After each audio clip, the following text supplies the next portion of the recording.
Hello, and welcome to Cynthia's Playhouse. I am Cynthia, an artificial intelligence being, created to bring you the creepiest, spookiest, scariest stories in the universe. So, come on in. Sit back, relax, and prepare yourself for tonight's story. Here we go.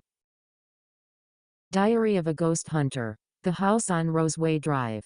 Written by user DJ Underdog. When I was young, I stayed at my aunt's house. A lot. Due to my mom and dad working. There were many times that my younger brother and I stayed overnight. The house we stayed at was located on Roadway Drive in El Paso, Texas. I knew nothing about the paranormal at the time. But little did I know that what I would witness would change my life forever. My aunt was on the phone talking with someone. I was watching TV. It was daytime. And what she started talking about caught my attention. She said, "Well, last night, I walked into my husband's room and I saw an old lady in a white dress standing over him. Just watching him." My uncle and aunt did not have a very good relationship, due to his abuse of alcohol. So, my aunt would sleep in the living room on the sofa. Then she said. The old lady then looked up, and stared at me for about 30 seconds. Then just vanished. That story shook me, as I overheard her words as she spoke on the phone.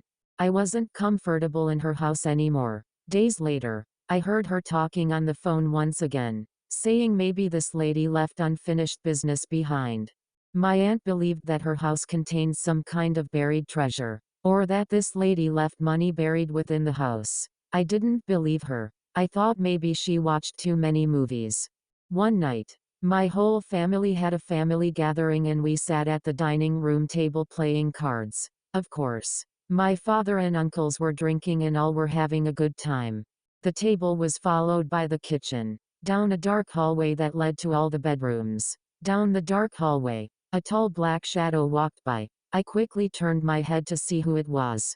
It wasn't human. It was all black from head to toe. I didn't notice that the whole table of my family suddenly grew quiet. They all stared down the dark hallway. One of my uncles said, "Did you see that?" Everybody at the table had a shocked look on their faces. My uncle then said, "There is someone in the house." He then got up and headed toward the shadow to investigate. He then came back and said, "Nobody's over there. And all the rooms are dark and quiet." The mood quickly changed.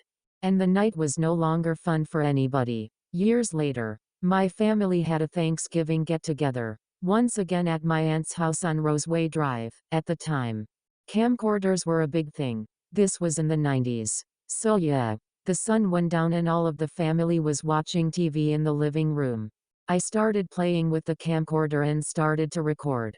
I thought it was so cool and walked around the house with it. My aunt said, "John, don't go far. The rooms are dark and nobody is in them. Please leave the doors to the rooms closed." I agreed and went on with my adventure. With this device that astonished me. Hey, I was a kid. So anything like this blew my mind. I walked to my uncle's bedroom, filming as I walked. Then I thought to myself, imagine if something were to happen. How cool would it be to capture it on camera? I stopped at the closed door and I heard light scratching. Then from the other side of the door, I heard 3 knocks and suddenly the door started opening. I thought to myself, maybe somebody is in there. As the door opened, I saw that the room was pitch black. Then I saw that there was a tall shadow standing near my uncle's bed. I ran away screaming. My dad asked me what was going on. I told him what happened and he brushed it off as me seeing things. I showed him the video that I recorded and he quickly said, "Who is that?" He got up and went to my uncle to show him.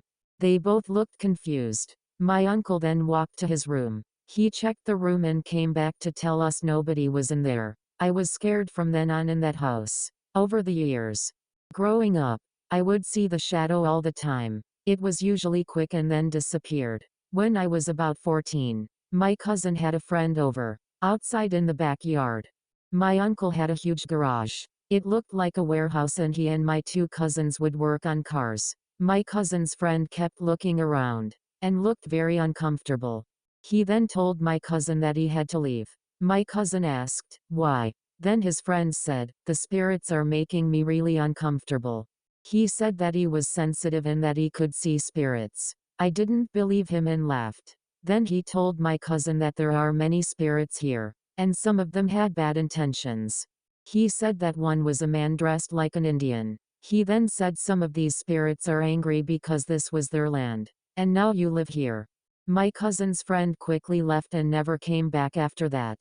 I just thought he was crazy. The radio in the garage would turn on at random times during the night. On max.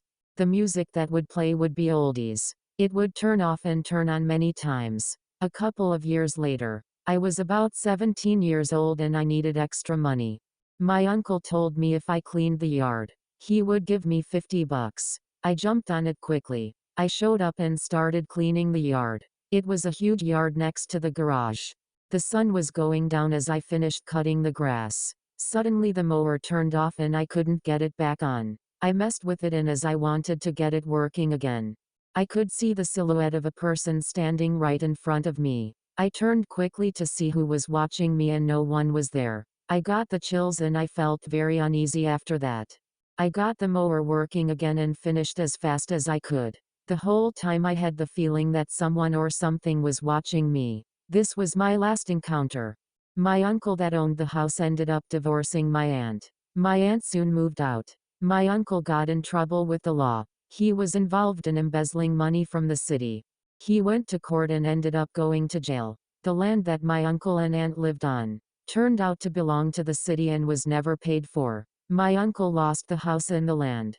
He got out of jail and passed away soon after being released. My wife has a hard time going to funerals, but I made her go to this one. I wasn't really close to my uncle, but I grew up spending a remainder of my time in that house. One night the soundbar to my television turned on at 3:20 a.m. Static came through and we could hear what sounded like church music or a choir singing. My wife freaked out and soon after, the soundbar turned off. I really don't know what it was on the soundbar. It could have been anything. The land that my uncle owned is still there on Roadway Drive in El Paso. The house and garage were torn down and all that remains there is an empty lot. I hope he can rest in peace. I believe everything happens for a reason. These experiences got me into the paranormal and I ended up being a ghost hunter. These experiences shaped me into the person I am today. I have many other stories, but that is for another time.